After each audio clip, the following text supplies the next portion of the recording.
parts of the town where you live that need redeveloping or regenerating?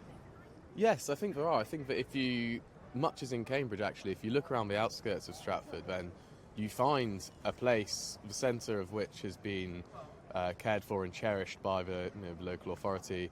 But when you go out of town, perhaps things take a different turn, and not enough attention is perhaps paid to people who actually live in the town. And I know that that's a source of, great contention and friction amongst locals and students here, or amongst tourists and locals back in my hometown. And I think that actually taking a broader interest in the community and the areas around the town is probably just as important as making sure that the centre is all spick and span, because that way it's conducive to building a good atmosphere amongst the town, so that when people visit they feel as though they're in a happy place, as opposed to somewhere where people are disgruntled that all the money's going to, I don't know, the Royal Shakespeare Theatre or something like that.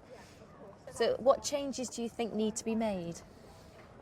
I think there's very basic things. I just think that taking better care of common green areas, ensuring that the streets are clean. I don't think that there's anything particularly major, but it's just very obvious that there's a little bit of wear and tear around the edges, which is perhaps going beyond the bounds of reasonableness. Are there parts of the town where you live that need redeveloping or regenerating?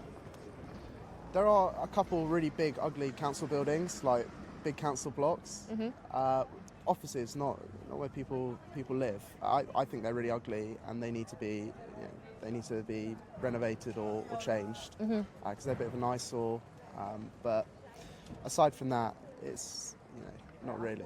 But I mean, they kind of dominate some of the landscape. Are there parts of the town where you live that need redeveloping or regenerating? I think there are parts of every town in the country that need redevelopment and regeneration. I don't think anywhere really escapes that, from London to Inverness. But certainly, yes, I think transport infrastructure is certainly something that the country hasn't kept up with spending on, and I think railway systems in Wales are not good.